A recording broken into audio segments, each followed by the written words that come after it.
619 নম্বর পৃষ্ঠার এক দাগের যে সঠিক উত্তর নির্বাচন প্রশ্নটি রয়েছে তার প্রথম প্রশ্ন হচ্ছে কোনো মূলধন একটি নির্দিষ্ট সরল সুদের হারে 20 বছরের দ্বিগুণ হয়, একই সুদের হারে ওই মূলধন কত বছরে 3 গুণ হবে।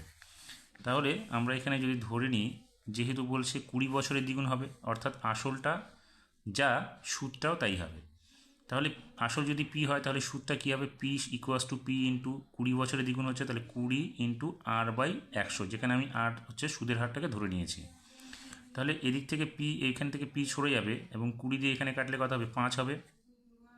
তাহলে কি হবে, 1 ইকুয়াস টু আর বাই 5, বা আর এর মান হচ্ছে 5।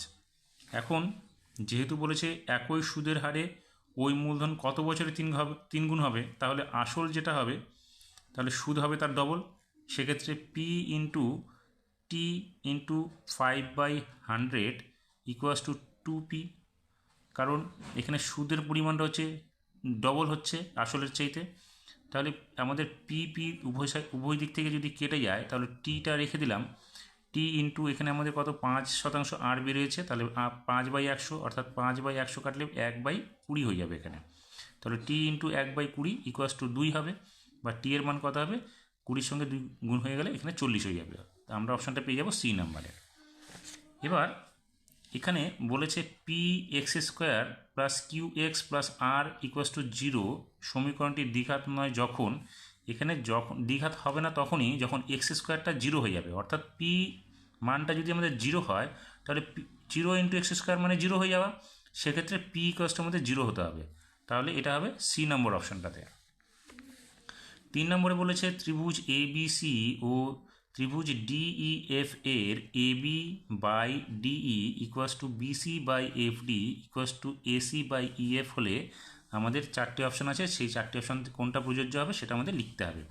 তাহলে এখানে আমরা এ বি সি ত্রিভুজটা এবং ডিই এফ ত্রিভুজটার ক্ষেত্রে এ বি বাই ডিই, তাহলে এই বাহুটার অনুপাত সমান হবে। আবার বিসির সঙ্গে আমাদের সমান হবে ডিএফটা, আর এসির সঙ্গে আমাদের সমান হবে ইএফটা। সেক্ষেত্রে দেখো কোন বি এর সঙ্গে কোন ডি আমাদের সমান হবে, যে অপশানটা রয়েছে আমাদের হচ্ছে বি নাম্বারে। 4 নম্বরে বলেছে একটি লম্ব বৃত্তাকার চোঙের ব্যাসার্ধের দৈর্ঘ্যের অনুপাত 2:3 এবং উচ্চতার অনুপাত 5:3 হলে তাদের আয়তনের অনুপাত কত হবে। তাহলে আমরা লিখতে পারি আয়তনের সূত্রের ক্ষেত্রে পাই আর স্কয়ার এইচ, আর হচ্ছে 2 প্রথমটার ক্ষেত্রে এবং দ্বিতীয়টার ক্ষেত্রে হচ্ছে উচ্চতা এইচ, তাহলে পাই আর স্কয়ার এইচ, অর্থাৎ আর এর মান যেহেতু 2 তাহলে পাই ইন্টু 2 স্কয়ার ইন্টু 5 অনুপাত পাই ইন্টু এখানে দ্বিতীয়টার ব্যাসার্ধ হচ্ছে 3, তাহলে আমরা লিখব 3 স্কয়ার ইন্টু এখানে উচ্চতা হচ্ছে 3। তাহলে দেখো পাই দুদিক থেকে কেটে গেল, তাহলে এখানে 4 হবে, 4 আর 5, 4 5 20 হবে, আর এখানে 9 আর এখানে 3 গুণ করলে হবে 27। তাহলে কত হচ্ছে 20 ইন্টু 27 হবে অনুপাতটা। আমরা অপশানটা পেয়ে যাব। এখানে দেখবে যে উত্তরগুলো দেওয়া রয়েছে সে তার মধ্যে একটাও নেই কিন্তু।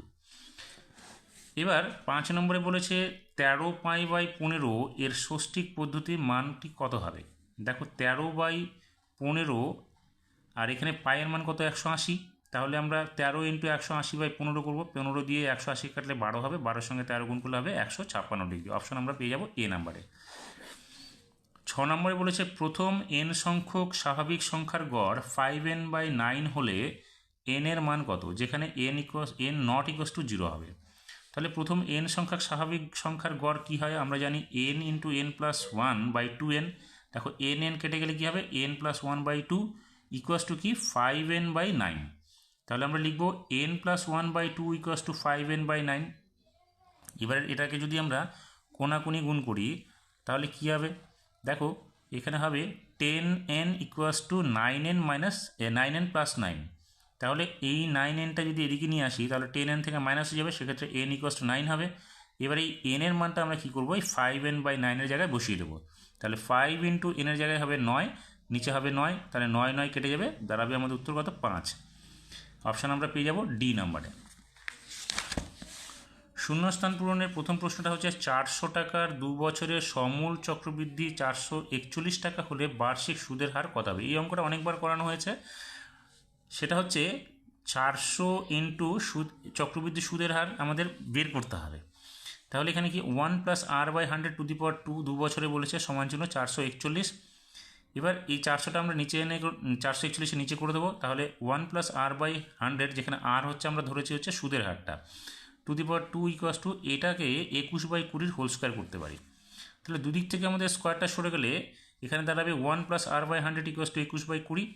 এবার 1টাকে আমরা এদিকে মাইনাস করে দেবো। এবার r/100 কী হবে, 21/20 মাইনাস 1টাকে লসাগু করবো, তাহলে হবে 21 - 20/20। সেক্ষেত্রে r/100 হবে 1/20।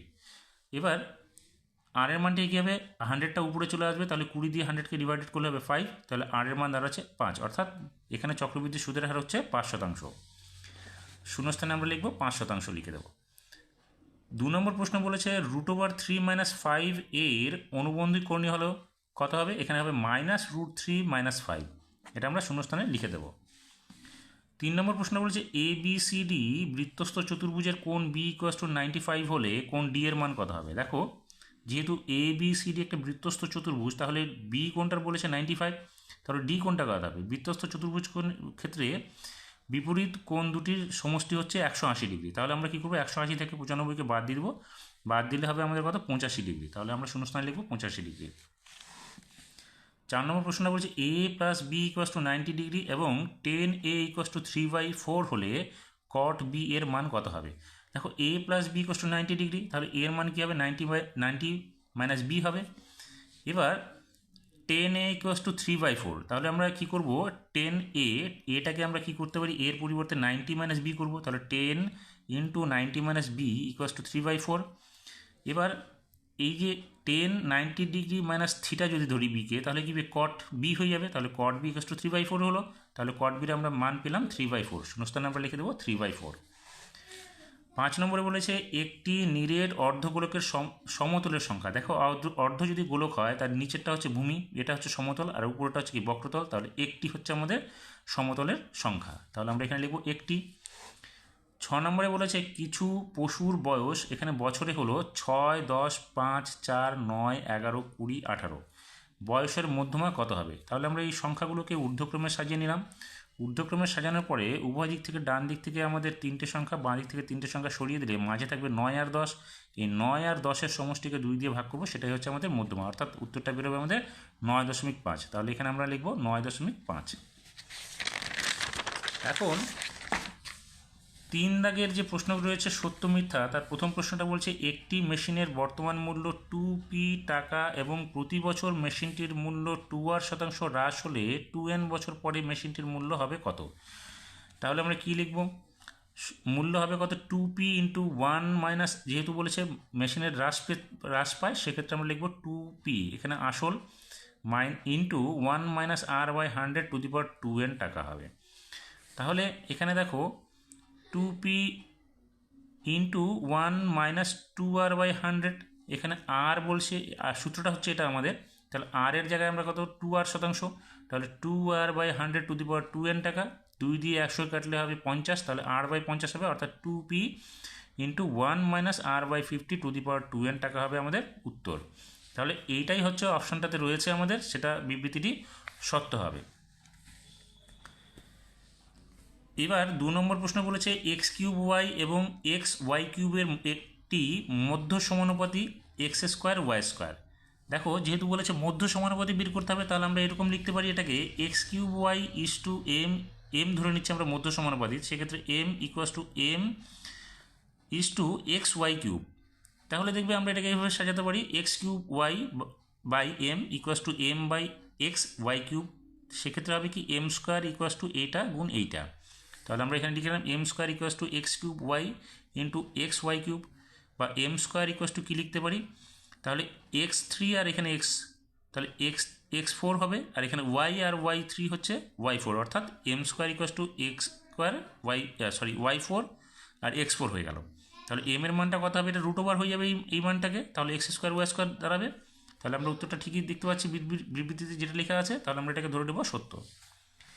এবার 3 নম্বরে বলেছে √π একটি দ্বিঘাতকরণী। দেখো, √π এর মান কত, √ওভার 22/7 হবে, তাহলে 22/7 অঙ্কটা যেটা মানটা বেরোচ্ছে সেটা দ্বিঘাতকরণী নয়, তাহলে বিবৃতিটি হবে মিথ্যা। 4 নম্বর প্রশ্নটা বলেছে কস 0 degree into cos 1 degree into cos 2 degree into ক্রমিক চলতে থাকবে আপ টু কস 90 ডিগ্রি এর মান 1। দেখো আমরা এই সমীকরণটা যদি পুরোটা লিখি তাহলে কস 90 মান কত 0, তাহলে 0 দিয়ে যে কোনো সংখ্যাকে গুণ করলে আমাদের সূত্রটা আমাদের 0ই বেরোবে। সেক্ষেত্রে এখানে বলেছে 1, কিন্তু আমরা পাবো হচ্ছে অ্যান্সারটা 0, তাহলে বিবৃতিটি হবে মিথ্যা। 5 নম্বরটাতে বলেছে একটি লম্ববৃত্তাকার শঙ্কুর উচ্চতা, ব্যাসার্ধ এবং তির্যক উচ্চতা সর্বদা একটি সমকোণী ত্রিভুজের বাহুত্রয়। তাহলে দেখো এটা যদি একটা লম্ববৃত্তাকার শঙ্কু হয় সেক্ষেত্রে এটা যদি ব্যাসার্ধ হয়, এটা যদি উচ্চতা হয়, এটা যদি তির্যক উচ্চতা হয়, সেক্ষেত্রে একটা সমকোণী ত্রিভুজের এই বাহু তিনটে হবে, সেক্ষেত্রে বিবৃতিটি সত্য হবে। 6 নম্বর প্রশ্নটা বলেছে 3, 14, 18, 20, 5 তথ্যের মধ্যমা 18। এই সংখ্যাগুলিকে ঊর্ধ্বক্রমে সাজালে এই পর্যায়ে আসবে 3, 5, 14, 18, 20। এবার দুদিক থেকে দুটো করে সংখ্যা বাদ দিলে মাঝের সংখ্যাটা আমাদের দাঁড়াবে 14, সেক্ষেত্রে মধ্যমা হচ্ছে আমাদের 14, কিন্তু বলেছে 18, তাই বিবৃতিটি মিথ্যা হবে।